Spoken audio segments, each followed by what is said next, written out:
Hi, I'm Janet Kurtz, Editor-in-Chief of InFocus.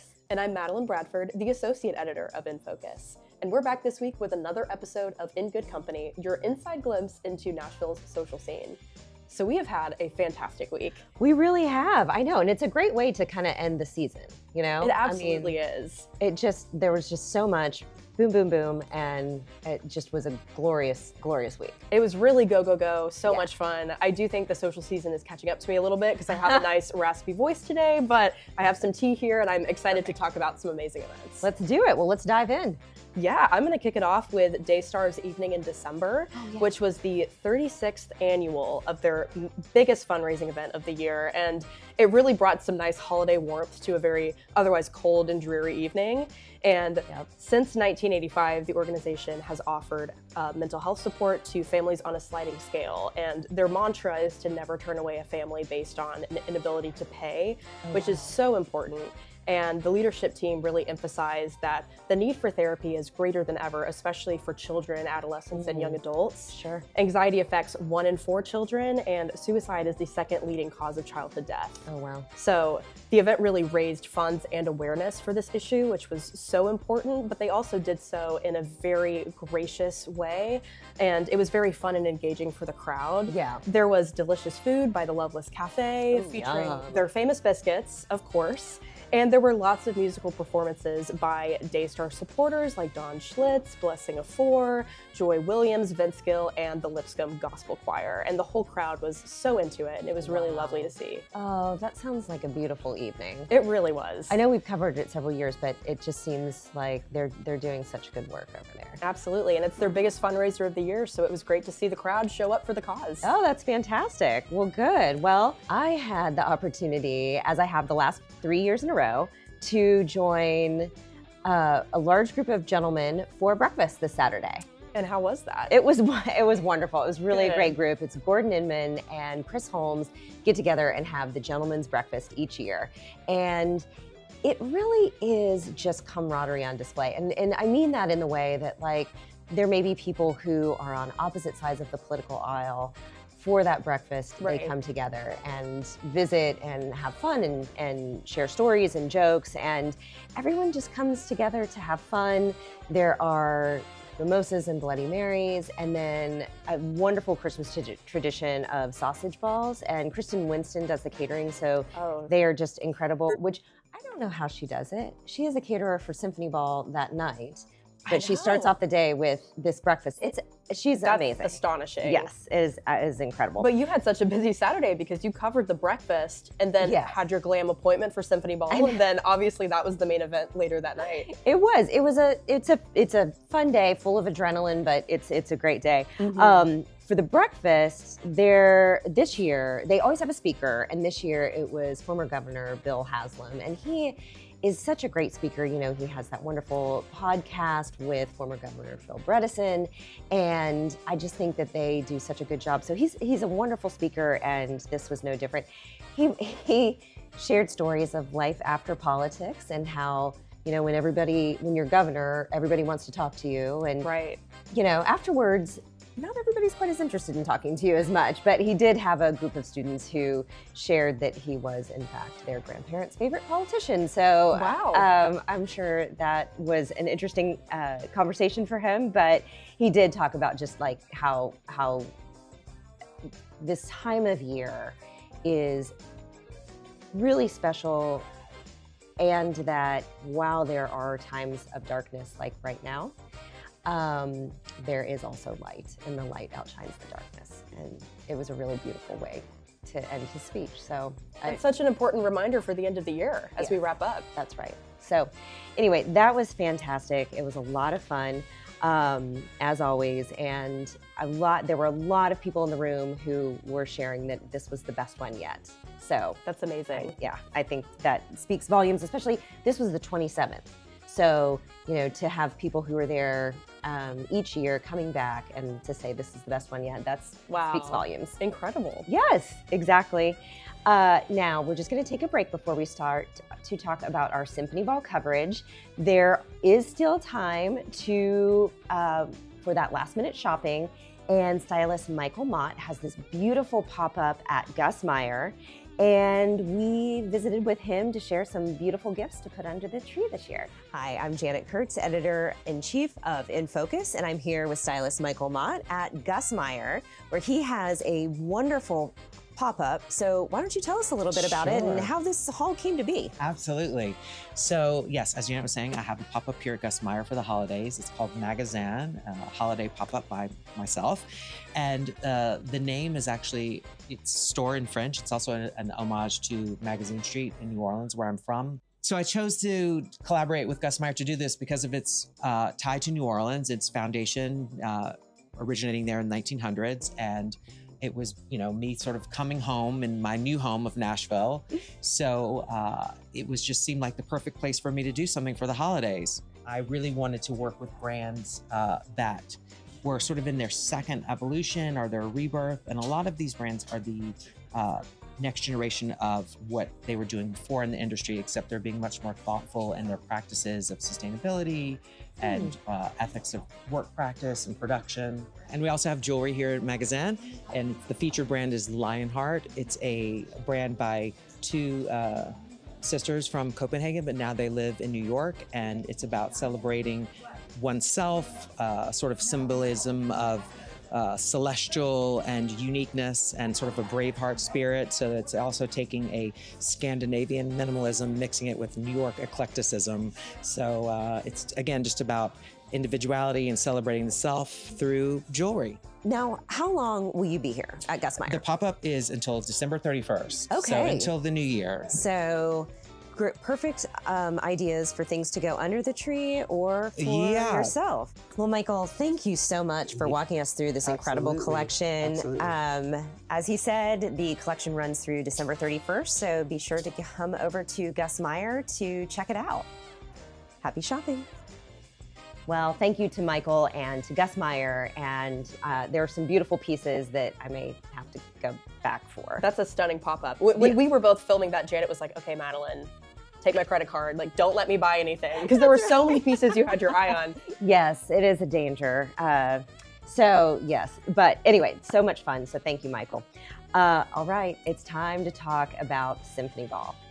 Yes. This was your first Symphony Ball. It was my first Symphony Ball. It's been so fun to start with In Focus this year because obviously you get to see the life cycle of events as they come. And this was just such a wonderful way to close out the social season. And I was so grateful to attend.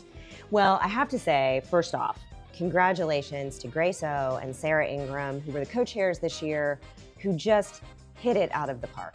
I mean, absolutely fantastic work.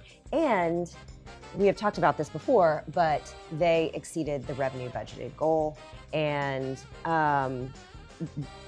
really just did an outstanding job. That's incredible. It's a beautiful evening, and they both were also so great with visiting with every guest and making each person feel seen and important. That's right. Yes, yes, that's a good observation. They really did do that.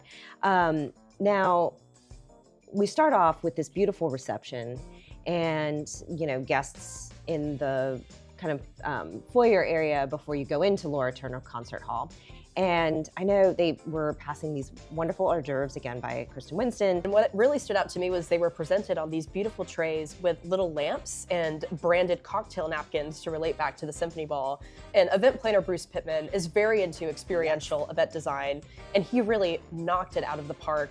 And actually, in our January bridal issue, I sit down with Bruce to talk about experiential wedding trends, which is all the rage in weddings. The traditional wedding is great and beautiful, but now a lot of couples are really looking to personalize their celebrations and create an experience for guests. And it was kind of fun to see different things I've talked about with Bruce for that story show up in his Symphony Ball planning, like the lamps and the presentation and just the immersive nature of the event. We would be remiss if we didn't talk about the theme of Venetian waltz. Absolutely stunning. Beautiful. There were escort cards. Everybody was there. The fashion, I have to just mention, we'll be doing a who wore who, but everybody showed up just looking the part. It was absolutely stunning. They did. And you walk in and you see the Klimt painting that the evening was inspired by. And there were these two sides of floral arrangements that were cascading down from the couple. That's the focal point. And the florals perfectly matched their outfits, and it was a really cool way to bring that painting to life. It really was. It was stunning. Then you go into the Laura Turner Concert Hall for dinner, and the main event of the evening, of course, the symphony takes the stage, and we are so lucky to have the Nashville Symphony here in Nashville, who next year will be celebrating their 80th anniversary.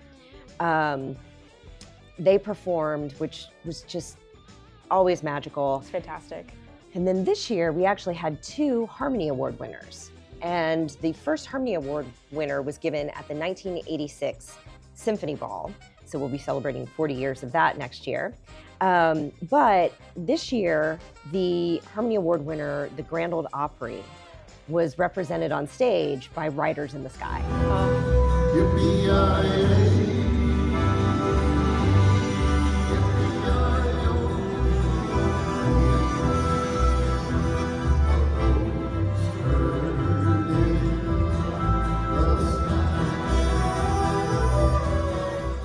I loved their performance. Oh my gosh. They really Hit it bring out of the park. comedy and musicianship to life, which is such a blast to see.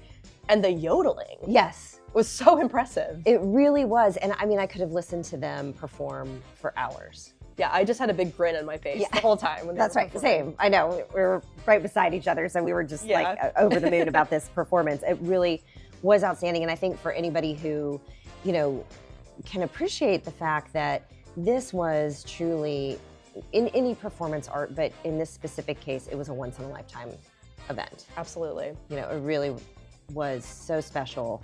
Followed by another once-in-a-lifetime event with T-Bone Burnett, who was the second Harmony Award winner this year. After he met a shadow man, he came down. He left with lightning in his hand. He came down. What an icon. Oh my gosh. He really is just so special and has done so much for the city of Nashville alone, let alone all of the artists that he has just made. Absolutely. That have become household names. So he also performed, and that was also just so special. I could have listened to him for hours. I know, and he also gave a really great, insightful speech Yes. about creating art and the humanness behind creating art, especially in a time of AI, and how that act of creation is always going to be so sacred and important. That's exactly right. That's so true. So I think that whole part of it really put in perspective why our performing arts and the Nashville Symphony are so important, and what they bring to the community through their community outreach programs, which was what we were raising money for. So it was wonderful. And then, of course, the late party. Oh, we got on our dancing shoes and we hit the dance floor. We really did. Yeah. Which is, it was so much fun. Yes. Everybody was just, had big smiles on their face. Special shout out to Alan Valentine. Alan Valentine, it is his last season with the Nashville Symphony. We are going to be sad to lose him. Although he tells me that it's not the end for him. He is going to come to the Symphony Ball as a civilian. Oh, good. He and I talked about some special moments that he remembered from not just symphony balls, but also we talked that night about how the opening of the Schermerhorn Symphony Center. I mean, we go back, he and I both go back further than that, but in Nashville, but it was so interesting to open the Schermerhorn, and it was such a, special time. But there were some really great stories that came out of the opening and from the opening party. And so we talked about that. But at the late party, he also took the stage, because many people don't know this, but Alan is a drummer. And a very talented one. Very talented As one. we discovered that Yes. night. So here he is, just jumping in, playing the drums at the late party. With the Craig Duncan Band. With the Craig Duncan. I mean, it was amazing. Such a perfect way to end the evening. So I couldn't agree more. So glad that we were there and got to capture it, and congratulations to Alan. Well, that is the end of the season. Wow. I know. We did it. We did it. but it also feels like it went by so fast. It really did, especially this fall and winter event season. It just flew. I know, it really did. But next week, we will be taking a little break for the holidays. But on the 29th, we come back and we will be recapping some special moments from the year. We'll talk about some of our top stories of the year. And then we also visit with some In Focus readers. We took them aside at Symphony Ball and asked them to share their favorite In Focus moments of the year. So you won't want to miss that. We'll also have a very fun interactive quiz with material that we've covered this year. So be sure to dust off your copies of In Focus and study up for that quiz. That's right, exactly. So you won't want to miss that. Be sure to check us out on December 29th and play along at home, and it'll be a lot of fun. So we're looking forward to it. We'll see you there. We will. So we do want to say a thank you to you, our readers, our friends, our In Focus family. We have had a tremendous year because of you. So be sure to subscribe to our YouTube channel and like all our content. And remember that with you, our In Focus friends, we're in good company. Cheers. Cheers. And happy holidays. Happy holidays.